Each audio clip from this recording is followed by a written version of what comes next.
How do you do it, Amy? What's your secret or what's the tips you would give to folks that are trying to hire and find the right folks for their teams? When people come to me and they say, "How do I hire? What am I doing?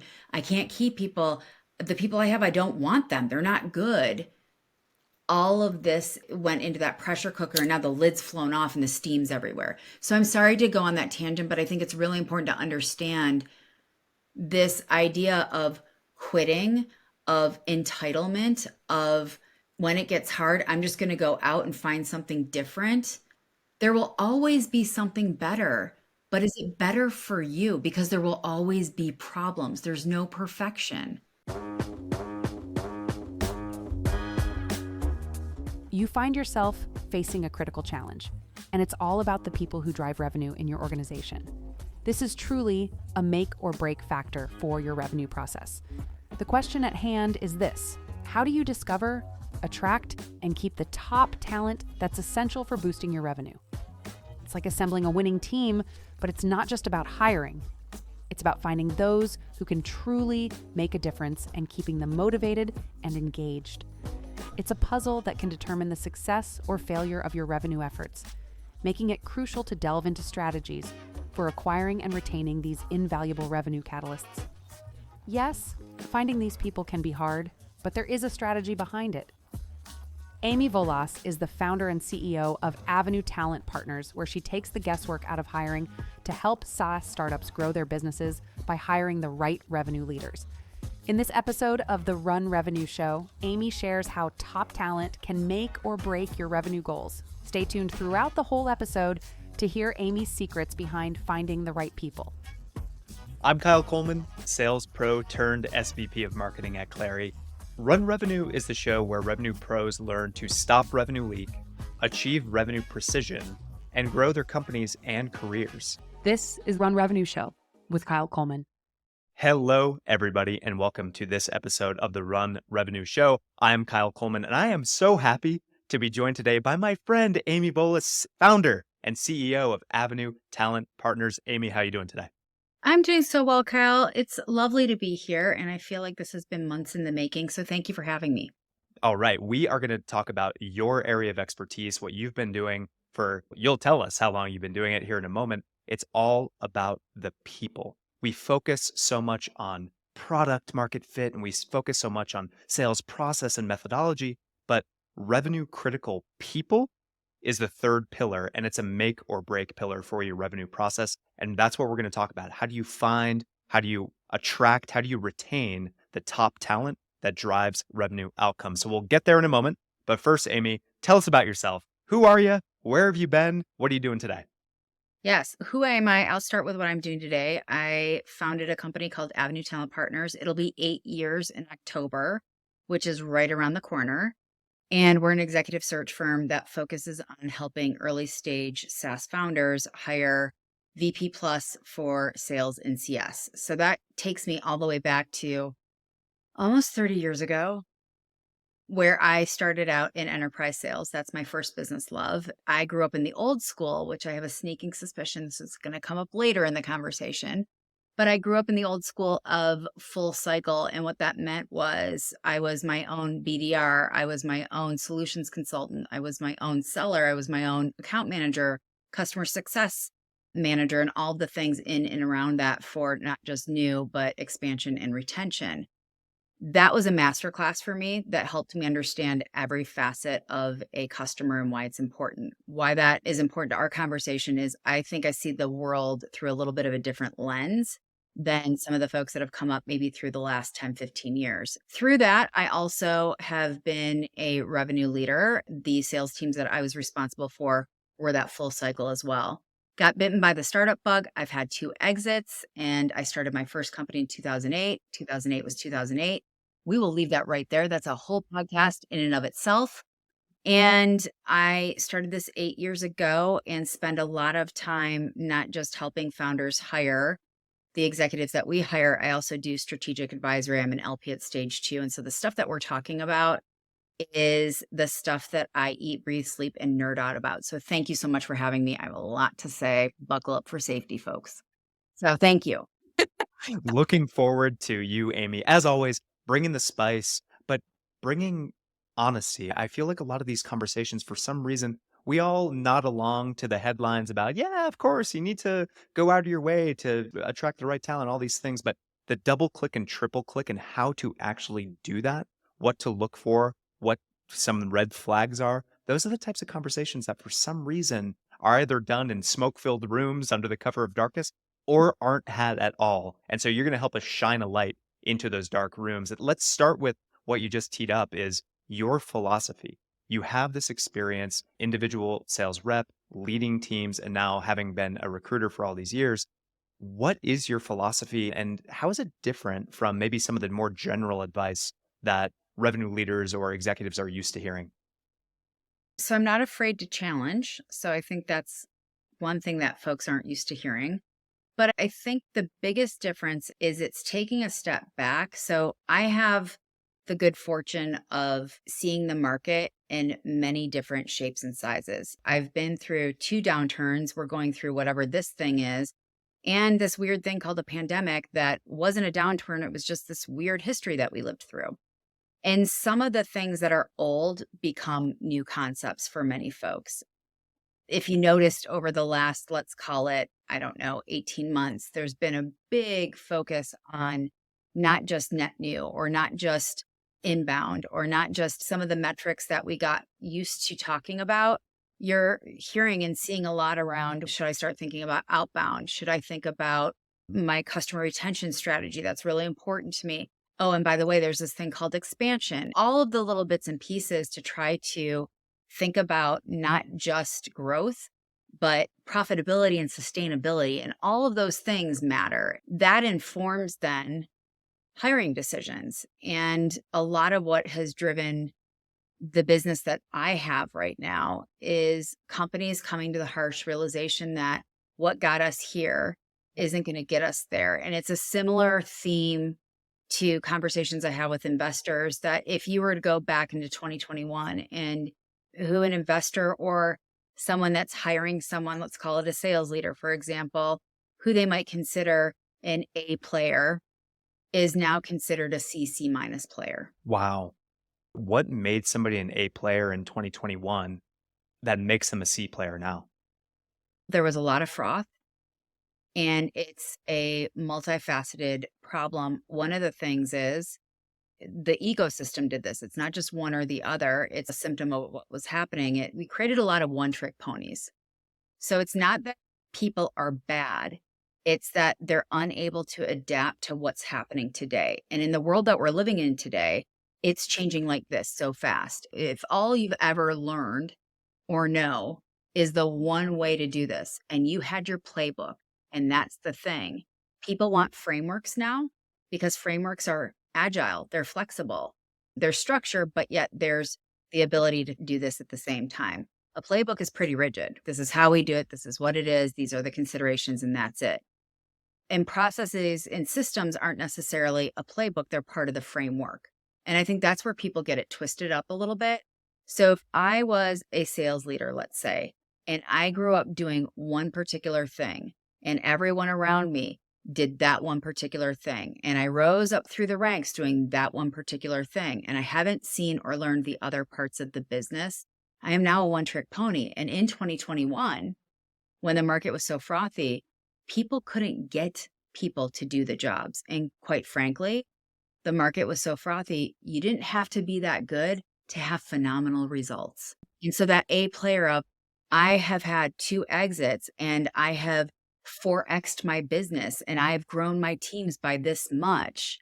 If that one way of you doing it or that way of doing it is your jam, and now we have a very different market that requires a different muscle that you need to work.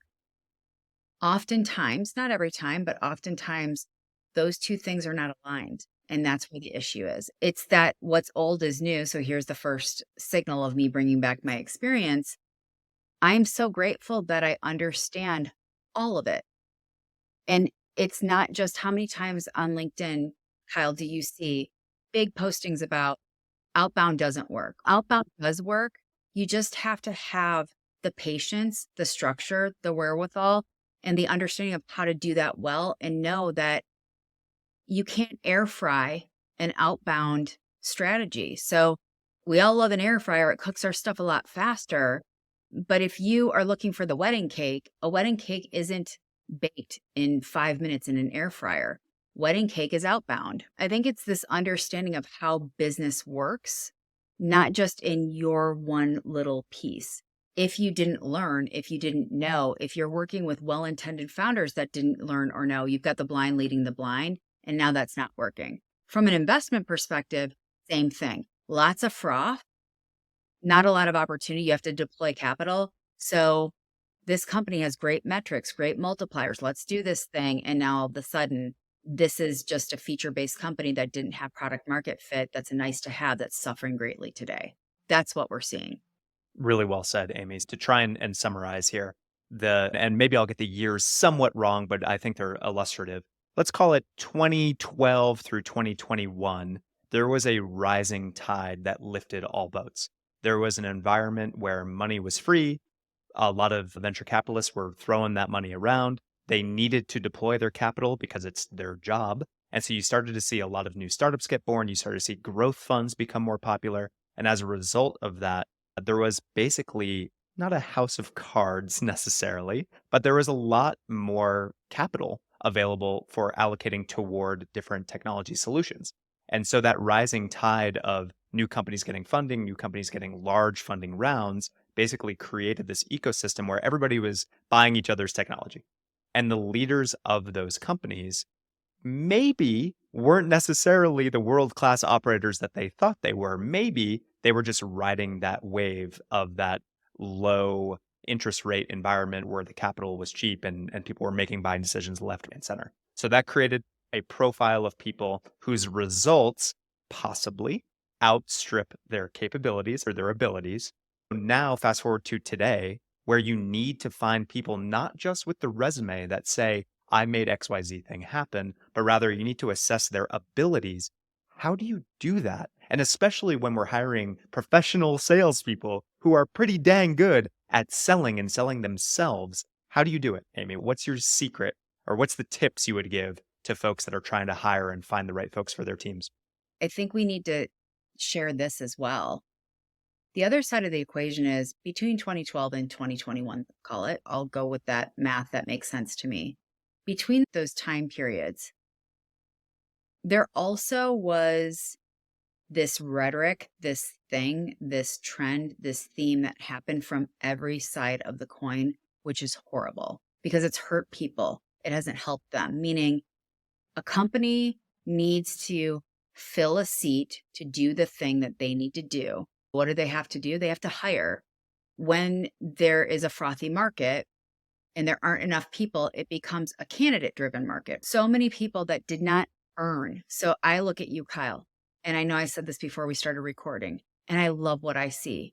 And look, it's not like I talk to you every day, but I pay attention to the things that you say, and I pay attention to the trajectory of your career, and it is wonderful to see. Truly, it warms my heart.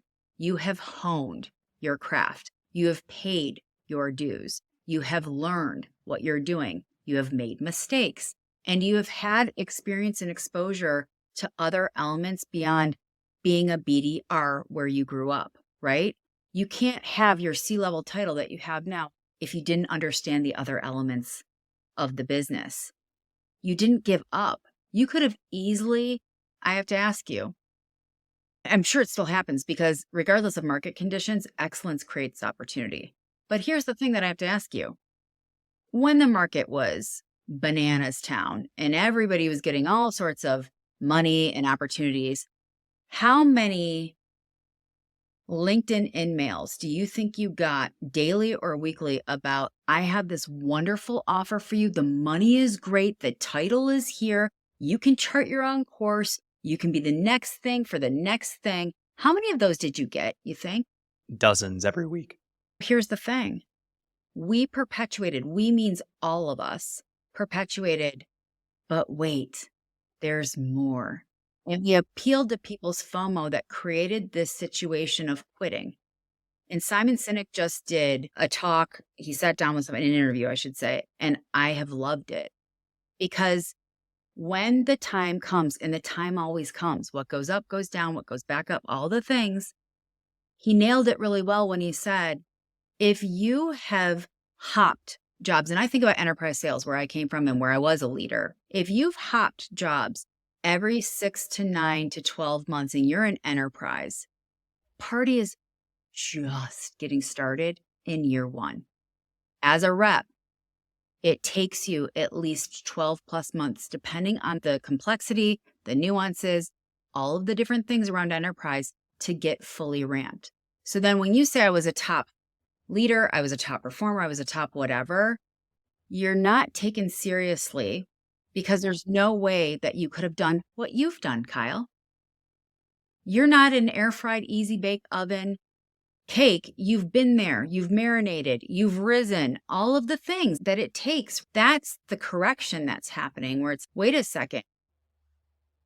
There are folks that have been on the market for a really long time. I have a group that I have called Better Together, and it's for folks in their career trying to put things together, not just job searching. And those that have been in the market for a while, they've had a lot of hops and they're wondering why it's so hard. And one of the reasons why it's so hard, and it's a hard truth, it's hard for me to say this. I don't love this, but it's real. It's true.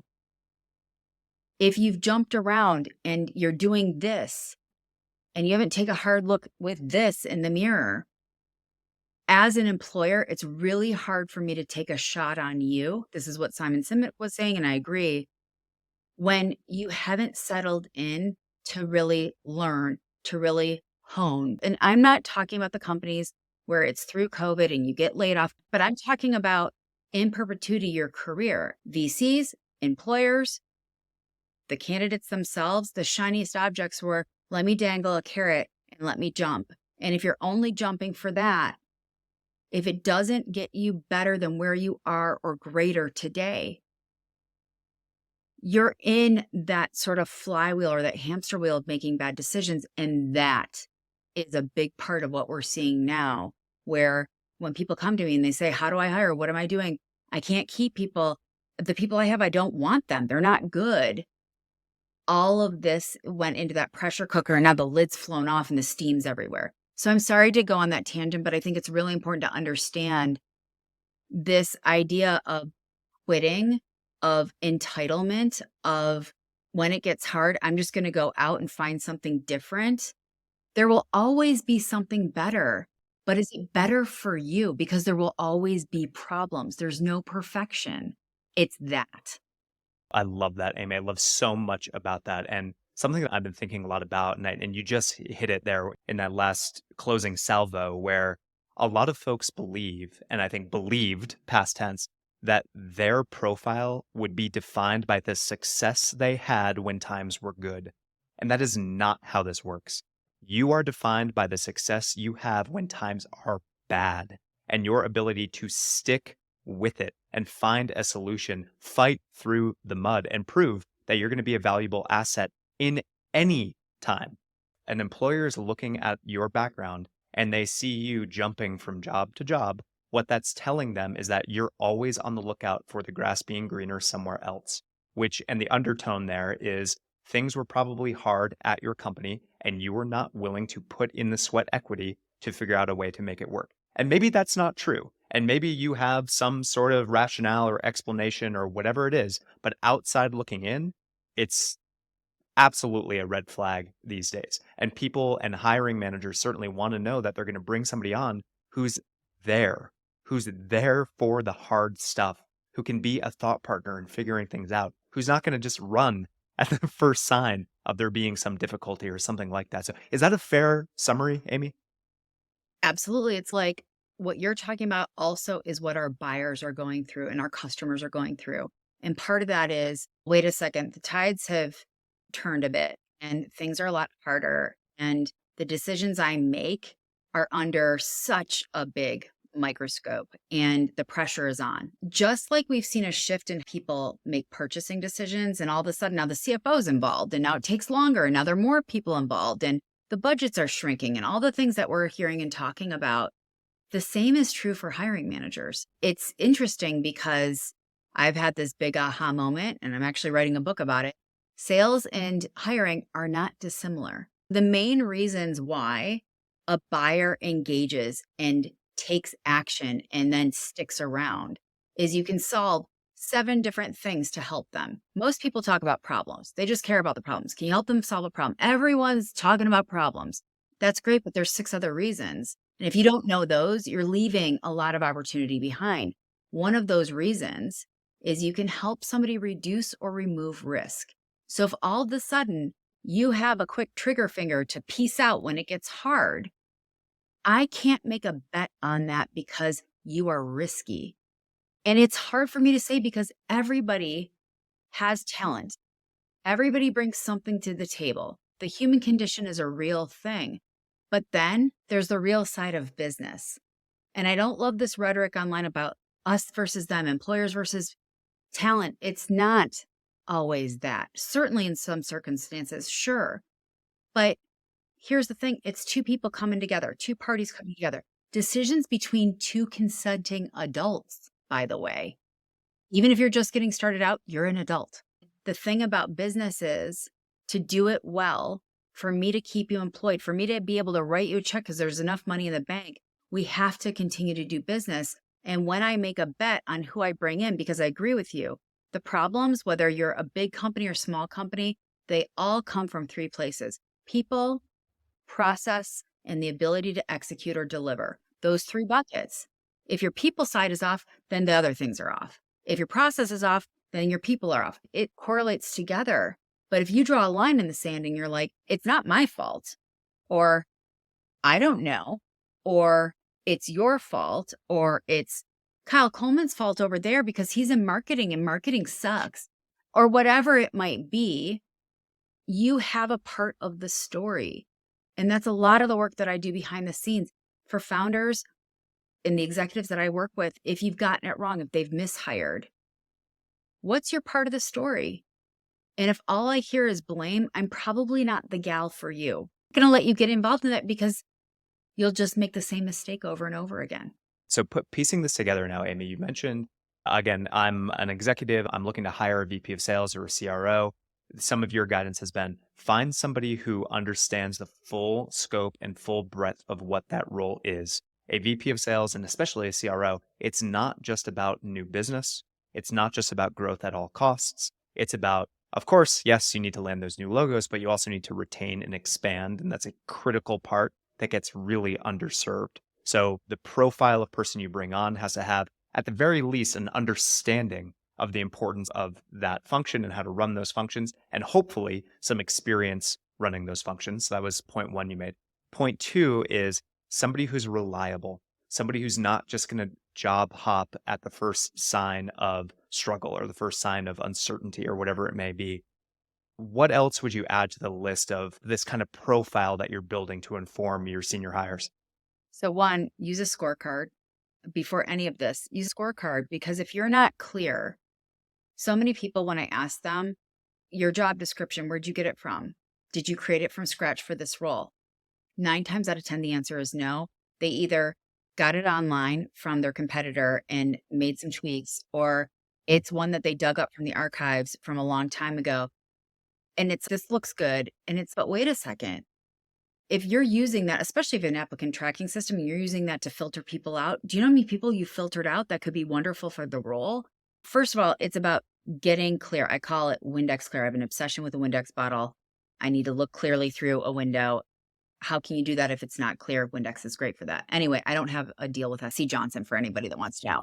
But here's the thing. Get clear on what is the actual work to do this well? Because most people are like, ooh, I got introduced to this person. They have a big network. Or, ooh, this person came from our biggest competitor and we need them. Or, ooh, this person came from this company and they were a unicorn. Remember what we just said earlier. If this person didn't have to be that good to have good results, then we have a problem. So I want to get clear about the actual work first. Then the 2 things that you mentioned. Then we have Roy that wants to chime in that just busted in here. I told you it was going to happen and here he is. But it's also then about holding each other accountable to get out of the nonsense. Meaning, I can't tell you how many people I talk to, they're like, they have to have SaaS. Hey, y'all, guess what? It's 2023. SaaS is everywhere. And if somebody hasn't been in SaaS, it doesn't mean that they can't do the job. It means that SaaS is merely a way of making something repeatable in the way that you build them. If you have a wonderful person that came from your domain that's selling services, I'll bet on that person more than the person out of SaaS all day long because they can't feature dump in their demo. They have no demo, they have no product. It's a highly visualized sale. The other thing that I look for is, can you have a business conversation? Because it's harder now. If it's just like, I'm going to put you through my 80-point checklist of a craptastic sales process, and I'm just talking at you, hoping something sticks, or I'm demoing you, showing you everything under the sun. It's that ability to have a conversation, to listen, to connect those dots. So it's a lot of those basics of, think about a foundation of the house. You can't build anything on top of the house that's going to last through any storm if the foundation isn't there. You can't have infrastructure without foundation. So that's the thing in the hiring process that I think about is, what is the work, and get as close to what that looks like together as possible. Have your interview process be structured. Have it be focused on people, but have it be structured. Have a rubric in place, and understand that you need to see what their ability is, not just what they tell you, not just what on social, not what on paper, but can you quantify and qualify that to prove that out? That also is how they show up, how they communicate with you. Have they prepared? Do they take it seriously? This is for leaders all the way down to entry-level folk.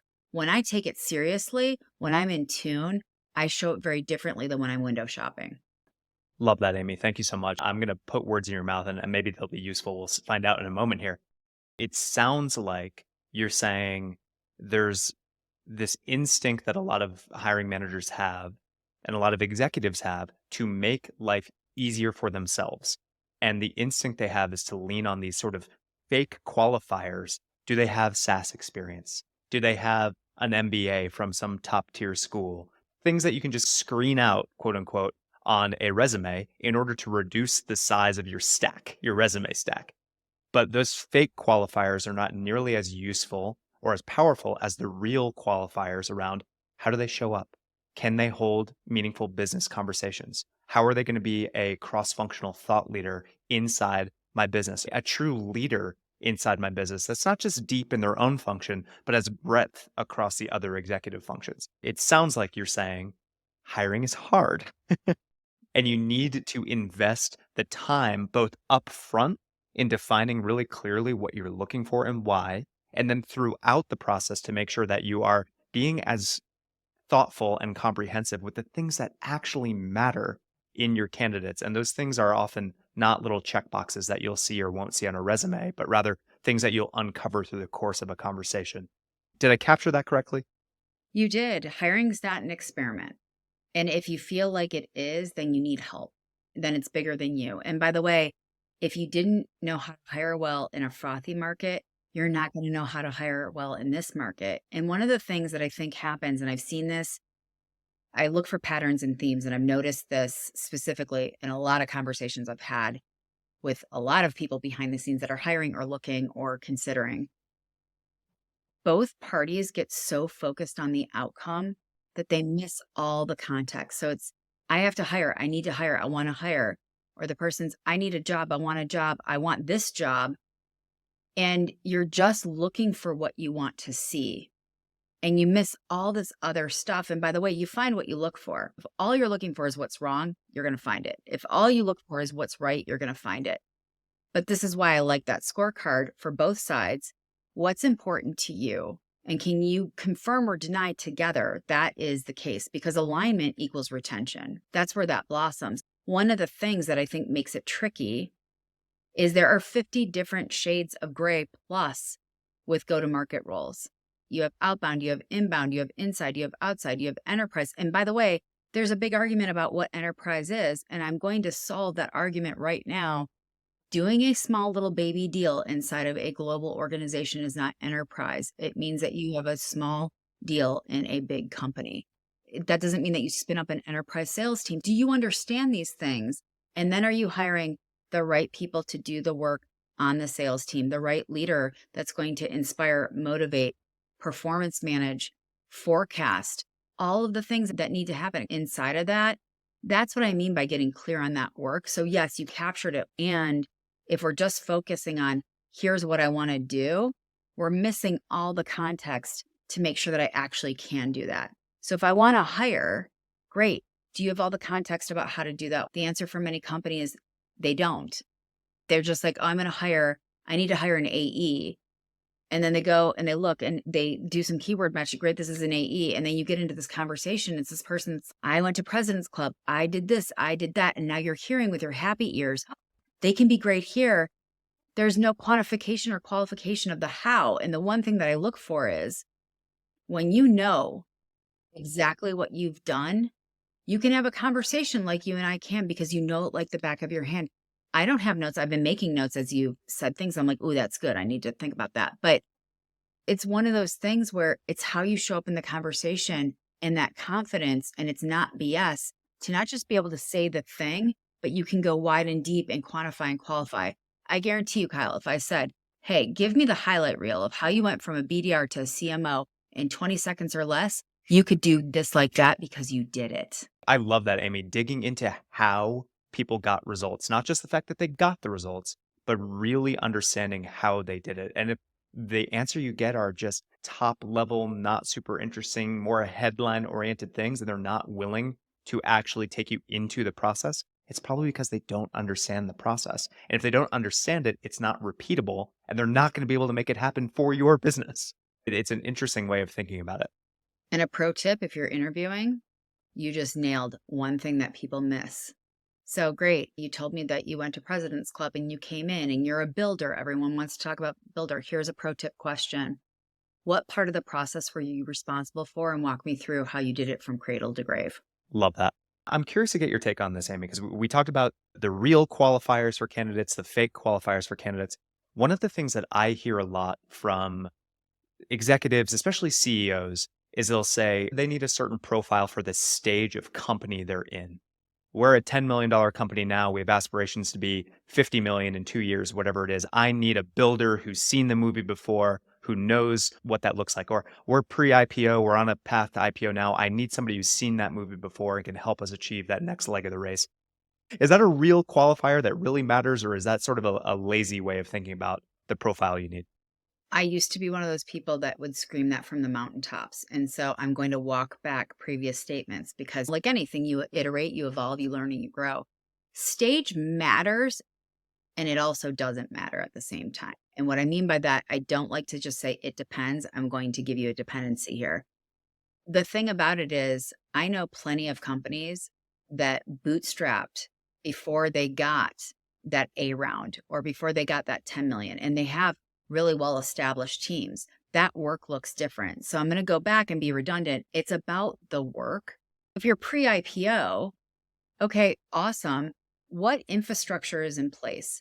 What are the problems that you're looking to solve? And this happens a lot in the earlier stages because I think well-intended first-time founders don't know any better. And they're like, oh my gosh, I need to hire a CRO. And let me explain to you what a CRO is. It's like somebody saying, I need to hire a CMO, and all they need is a demand gen person, not leader person, just one person. And you're thinking to yourself, that's not it at all. When you think through what a CRO does, it is an executive leader of other leaders that have other teams. And the goal there is to wrangle everybody together. So when I think about stage or when I think about milestones, it's how do you define it? What's your definition of it? And then is it congruent with this person's definition of it? And then I look for three things. Does this person have skill? So can they actually do the job that I want them to do? Do they have the will? Do they actually want to do the job? And the money shot, are they leaned in? And the leaned in gives me all the tells that I look for in between those statements, in between stages of interviews, in between the stuff that is being told and the stuff that is really being shown. Those three things have to be together. If they're not, I won't participate in that. And I don't suggest that people do because now you're just window shopping and you're hoping. And we wonder why the turnover rates are so high. No kidding. So what are some of the signals that somebody is leaning in? Oh, you're making me give away some of my trade secrets. I'll tell you one.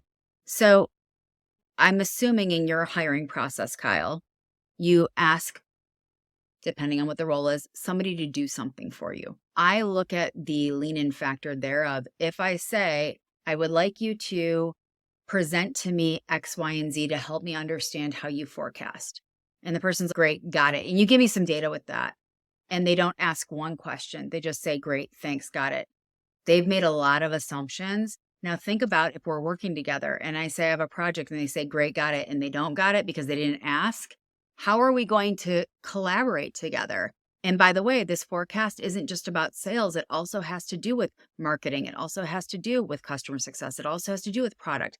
It's that kind of thing of, okay, are you leaned in? Are you really in tune? Are you making assumptions? Do you think you have it? There's always more below the surface. And that's the thing about great executives or great salespeople or great individual contributors that are excellent.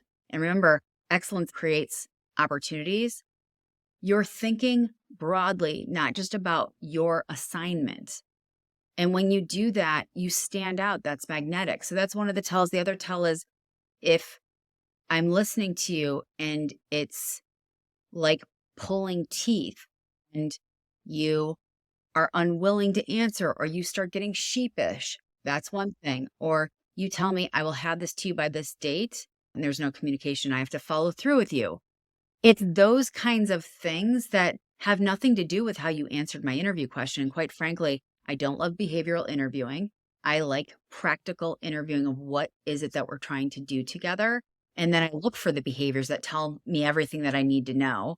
So that's a very unpopular opinion, but it works really well for my clients and for me.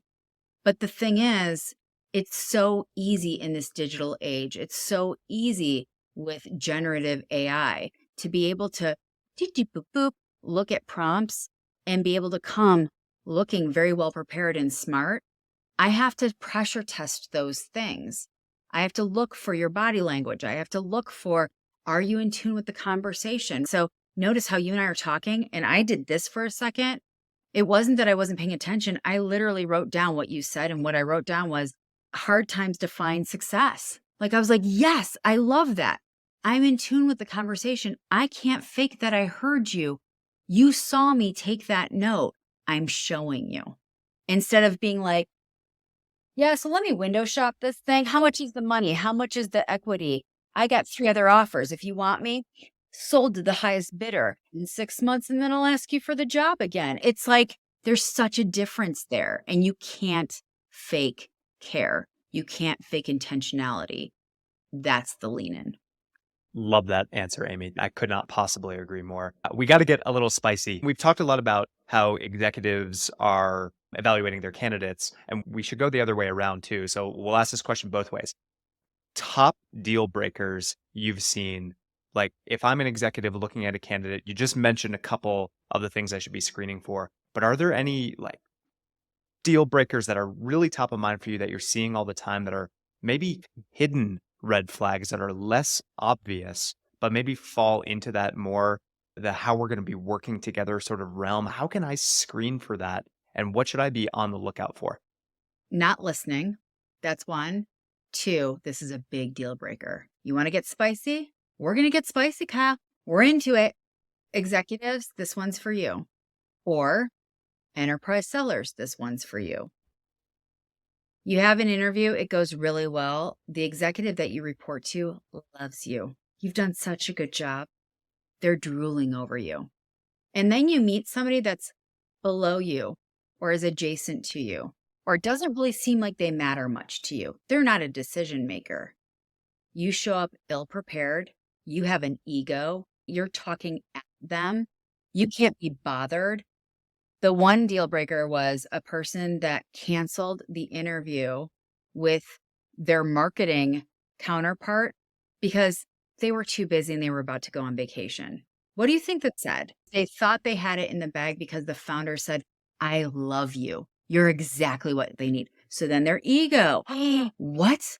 You love me? I know I'm so great. Stop it. And then it's time to do the rest of the process. Like, I shouldn't have to do the process. I shouldn't have to do this. How dare you ask me? And then I show up and it's like, marketing? Yep. Like my marketing guy over here, he sucks. How are you different? Or I don't even have to talk to you because I already know marketing and we'll figure it out as we go. And it'll be good to work with you. You already think you have the job. And that's the thing that people don't realize.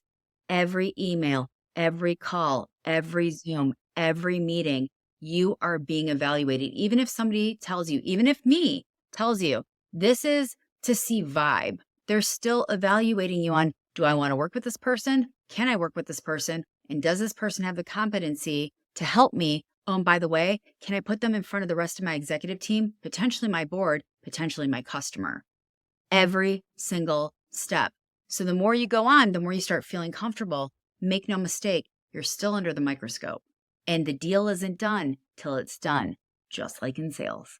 Really well said, Amy. Really well said. Okay, we got to close with a mystery question I ask everybody. You've already mentioned Simon Sinek, so I wouldn't be surprised if you mentioned one of his works. But I'm curious, what's a book that you would recommend to people? What's a book that you've read that's changed your approach to your work, or maybe that's made you a better steward of your function? I have two, because the first one I lived and I died by. And then I talked to this woman that is a leadership coach, and she was like, if you love that, you're going to love this. So I'll explain. One, I read it, or I used to read it every single year, one time a year, because it always struck me in a different way. Marshall Goldsmith's What Got You Here Won't Get You There. That's one. Then the female version. So it turns out those traits are very much male dominated. If you read his repertoire, they're baller men that are wonderful. And by the way, I love me my male leaders. I get inspired by them all the time. But sometimes as ladies, we have some different things that happen that get in our way, that hold us back. And there is a book that Marshall co-authored called Playing Bigger. Love that. Okay, I got to check that out. Last question for you.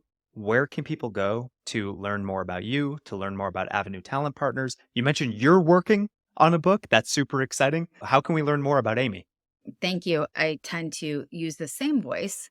What you get behind the scenes is the same thing as what you get in front of the scenes. So LinkedIn is a great way to find me. I'm on, I don't know what to call it. Was Twitter, now it's X. I don't know what it is, but wherever that is, I'm there.